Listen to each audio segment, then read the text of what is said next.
More of a team player, I echoed, keeping my voice steady while my nails bit into my palm beneath the desk.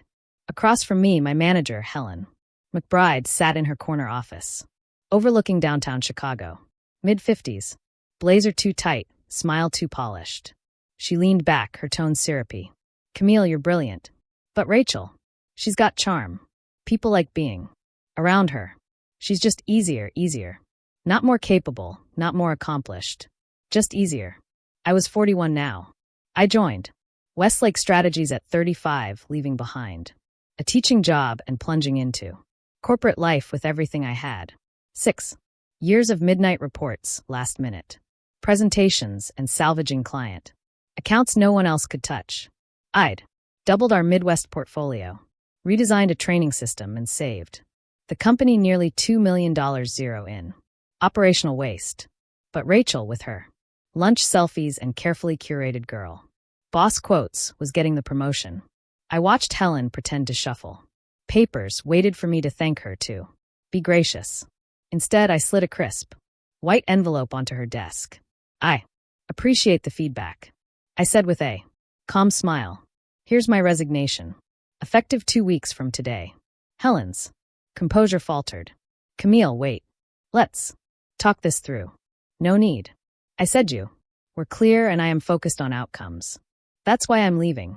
What she didn't know, what no one had noticed, is that while Rachel was busy pleasing, I'd been building my own leadership development firm, fully registered, quietly growing, profitable since Q2. I didn't lose. Today, I just outgrew the room. If you felt every word like it was your own story, don't forget to subscribe and follow along, because what Camille does next will prove that walking away isn't giving up, it's leveling up. Something that would make Helen's promotion decision look like the farce it truly was. As I stepped out of her office, I felt the shift ripple through the river. North floor of Westlake Strategies. Heads turned, conversations quieted, and I knew Rachel was already imagining where she'd hang her girl boss poster above my old desk. But I moved with calm purpose, returning to my space like it was just another Monday. Because tucked inside that resignation envelope was a second document, one that would make Helen choke on her artisan latte. The following 2 weeks, theater. Rachel swanned through the bullpen with a latte in hand and a spotlight in her mind. On the 4th day, she leaned over my cubicle wall, lips curled in a smug half smile. Gam, I hope you're not too disappointed. I mean, I know you really wanted that spot. I met her gaze briefly, while quietly backing up 3 years worth of metrics, training manuals, and workflow optimizations. Not to take, but to document. Every dollar saved, every system I designed, every outcome attributed to my team. No hard feelings at all, Rachel, I said, smiling coolly. You'll shine. She left satisfied. But she didn't know what those results were built on. 3 years ago, in frustration, I'd started developing my own adaptive team. Performance software, not on company time. Not with their tools, and last week the patent was approved. That second page of my resignation detailed its impact. Millions in revenue and retention tied directly to my IP. 1 week later, I got an email from Jared Lewis, CEO of Architect Solutions, our top competitor. Over coffee, he offered me more than a role. He offered equity, autonomy, a future. He slid a contract across the table. We've been waiting for someone like you, Jared said, his tone steady, sincere. Someone who understands that outcomes, not optics, build legacies. As I signed the partnership agreement, something shifted inside me. This was what real recognition felt like. Not applause for appearances, but respect for substance. On my final day at Westlake Strategies, just as I returned my access badge, Helen called me into her glass-walled office one last time. The polished calm she always wore had cracked. Her voice trembled. Camille, we need to discuss the report you attached to your resignation.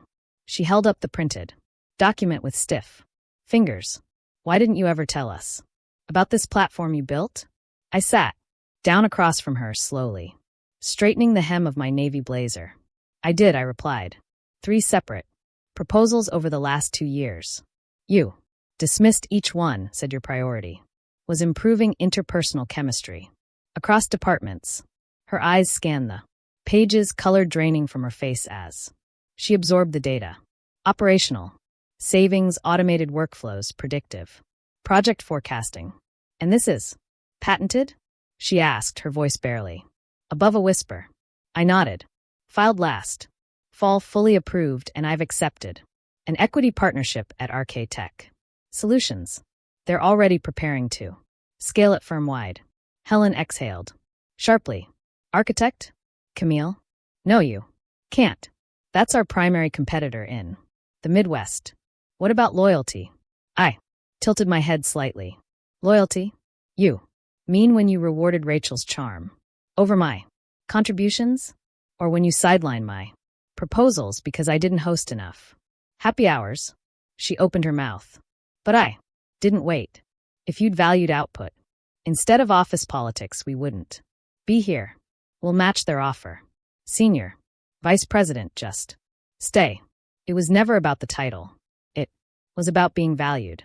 As I left, I heard the frantic dialing behind me, but the damage already done. If you believe respect should be earned, not begged for, and you're ready to see what Camille builds next, make sure to subscribe so you don't miss the chapter where she goes from underestimated to unstoppable. The patent was mine. The ink on the partnership agreement dry. And as for Rachel, while she was about to learn the hard way that charisma can open doors, but only substance keeps them from slamming shut. That evening, as I packed up the last of my things, I spotted a sticky note left on my monitor. Sad to see you go. Stay in touch. Rachel. I smirked, crumpled it, and tossed it into the bin. She'd hear my name again soon enough. In fact, the whole industry would. My first day at Architect Solutions felt like I'd stepped into a different universe. Gone were the beige walls and passive, aggressive Slack threads. My new office overlooked Lake Michigan floor. Toe-ceiling windows, sleek design, and a nameplate on the door that read Camille Bennett, Partner Strategy and Systems Innovation. But the real shift wasn't the title, it was the respect. Dared. Lewis, the CEO, held a full all-hands meeting to welcome me. But it wasn't a typical onboarding speech. He told my story. He spoke about the platform I developed, its measurable impact, and how it had already changed how firms operate. Cami isn't here to fill a role. Jared said she's here to lead a new frontier. Her work has saved millions. It's brilliant. It's proven. And it's just the beginning. At Westlake, I was a ghost behind the curtain. At Architect, I was the architect in the spotlight. And then 3 months later came the moment that sealed it. Strategy workshop, my phone buzzed. A message from Tarek Henderson, one of the few sharp minds left at Westlake. Check. The news. Something big just dropped. I slipped into my office and pulled up the headline. Westlake Strategies loses 30% of clients after Q2 systems breakdown. The article was brutal. Missed deadlines, ballooning budgets, 3 flagship clients gone. The report described Westlake's internal systems as fractured, outdated, and alarmingly dependent on undocumented processes. But one quote hit home from a former client of mine. Service has collapsed, said Thomas Kwan, CEO of Terra Nova Solutions. We once trusted Westlake with enterprise-level integrations. Now they can't even deliver on basic timelines. It's like the backbone of their operations disappeared. I smiled. Ted, I was that backbone. The system they'd undervalued, dismissed, and handed off to someone with zero understanding of how to sustain it. A second buzz, this time from Tarak. Rachel's having a full-blown meltdown in the break room. I leaned back, sunlight reflecting off the lake and spilling into my office. I didn't need revenge. I had results. If you've ever been dismissed, sidelined, or passed over for someone louder but far less capable, subscribe to the channel. Because Camille's rise is just getting started. And what comes next will shift the whole industry. Rachel had spent years mimicking competence, repeating buzzwords, smiling her way into rooms she didn't deserve to be in. But now she was exposed. And Helen, who gambled on appearance over ability, was watching her decision unravel in real time. Meanwhile, I had bigger moves in motion. At Architect, my system wasn't just running, it was revolutionizing. Project timelines were cut by 52%. Client satisfaction scores hit an all-time high. Operational KPIs off the charts. Jared had already approved full-scale rollout across divisions, and 3 Fortune 100 companies were in negotiation to license my platform. They underestimated me. Now they're trying to catch up. One crisp Thursday morning, 6 months after I left Westlake Strategies, I walked into my Architect office to find Jared Lewis standing by my desk, holding a folded copy of the Chicago Business Ledger. "Have you seen this?" he asked, raising the paper. The front page headline read, "Westlake Strategies announces emergency restructure amid mass departures and system collapse." I took the paper and nodded. I saw. Looks like they're dismantling everything. They're finally admitting how badly they mishandled their people. Jared said, "They tried to rebuild your platform in-house, but they didn't understand the foundation." I said, already knowing. They thought it was just code, but it was the logic behind the code that made it scalable. Jared gave me a slow, knowing smile, the kind that only comes from watching the long game unfold, which is why the board voted unanimously to promote you. He said, "Starting next week, you'll be our executive vice president of strategic innovation. You've not just improved our systems, you've changed our direction." A quiet warmth rose in my chest. This was what recognition should feel like. Not applause for being agreeable, but respect for building something real. Later that afternoon, as Chicago's skyline glowed gold in the sunset, an unexpected email landed in my inbox. From Helen McBride. Subject: Apology. I assume you've heard what's happening at Westlake. I want you to know I was wrong. Dismissing your work was the worst mistake of my career. The board knows now. They know what you built and what we lost. I resigned last week. Rachel stepped down a month ago. Turns out deliverables don't respond to charm. I stared at the screen, unread, emotion flickering across my face. Validation had arrived. Not that I needed it, but it was poetic all the same. The email from Helen continued. "I know it's too late to change what happened, but I wanted you to know you were right.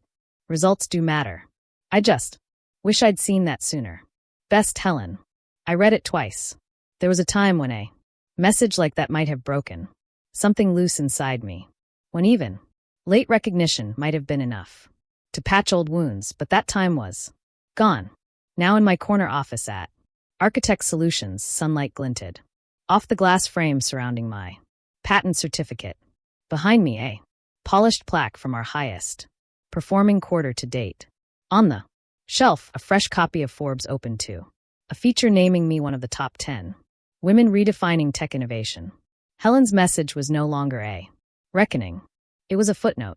I clicked reply and typed a 1. "Thank you for your message. You're right. Results do matter. I wish you well in what comes next." I hit send, then looked around my office. Every inch of it, every ounce of respect in this space had been earned. Not gifted, not bartered for, built. The next morning, I called a full team meeting. The room filled quickly. Engineers, analysts, designers. Not one person was there to show face. They were here because they cared. Once we settled, I stood. "Before we dig into our next major rollout," I said, "I want to share a quick story. Not about strategy or code, but about value, about recognizing it in others, and about never letting anyone else define your worth." Heads nodded, eyes sharpened. Now we were building something bigger together. As I spoke, I saw heads begin to nod, eyes sharpened. People leaned in, not just to my words, but to the weight behind them. They understood. They saw that this company, our company, wasn't running on image or ego. It was running on integrity, on courage, on the belief that quiet strength, when aligned with purpose, builds movements. That evening, driving home past Westlake Strategies, I slowed at the light. Their once proud logo etched into the side of the building looked weathered now, dimmed by time and consequence. A for lease sign. Blinked weakly in the fourth floor. Window downsizing again, but I didn't feel smug. I felt grateful. Grateful. They didn't see me. Grateful they dismissed what I created. Grateful. Because in pushing me out, they set me free to build something better. Because sometimes the greatest gifts come dressed as rejection. Sometimes being too focused on results is the very quality that makes you unstoppable. And sometimes the best way to respond to being underestimated is to build something so impactful they can't look away. My phone buzzed. A message from Tad. It lit up the screen. Westlake's board is asking about you. They're wondering if you'd consider coming back as CEO. I stared at the screen, then typed back slowly. Appreciate it, Tarek, but I'm exactly where I need to be. Because real success isn't about going back to prove anyone wrong, and it's about proving yourself right. It's about standing firm in your own value, especially when no one else does. It's about refusing to shrink for someone else's comfort and choosing to rise for your own purpose. And that's where the story really begins. As I pulled into the garage of my Lincoln Park town home, I found myself thinking about all the other Camilas out there, quiet professionals, doing exceptional work constantly, passed over because they don't shout the loudest or play the political game. Maybe the story, the one I lived, will reach one of them. Maybe it will be the sign they need to stop waiting for approval and start building without it. Because sometimes rejection isn't a dead end. It's a redirection. You take the dismissal, you take the silence, and you turn it into momentum, into systems, platforms, and legacies that prove your too much was always just code for you're beyond what they could handle. That night, sitting in my home office, reviewing global licensing proposals for the system I once built in secret, I felt a deep sense of peace. Above my desk, framed in matte black, was the quote Helen once tossed at me like an insult. You're too focused on results. She wasn't wrong. That focus, it's exactly what brought me here. To leadership, to innovation, to clarity, to the place I was always meant to stand. On my own terms. If you've made it this far, thank you. Truly, this story wasn't just about me. It was about every person who's ever been told they were too much, too focused, too serious, or just not enough in all the wrong ways. If you saw yourself in my journey, I want to hear from you. Drop a comment below. Tell me where you are in your own story, because I know how lonely it can feel when you're doing the work, getting the results, but still getting passed over. Been there. And I promise you, you're not invisible. You're not imagining it. You're not asking for too much when all you want is to be respected for what you bring to the table. If this story moved you, please consider subscribing. Not just to follow what happens next, but to become part of a community that believes in quiet strength, in earned success, in resilience without spectacle. We're building something here for people like us. And if I could offer one piece of advice, it's this. Stop waiting for permission. Stop shrinking to fit their comfort. Don't let someone else's inability to see your value become the reason you stop believing in it yourself. Use their doubt as fuel. Use their silence as space to create. Keep showing up. Keep building, because one day they'll realize what they lost. And by then you'll already be somewhere better, somewhere built by your own two hands. This is your sign. This is your moment. You don't have to prove them wrong. You just have to prove yourself right.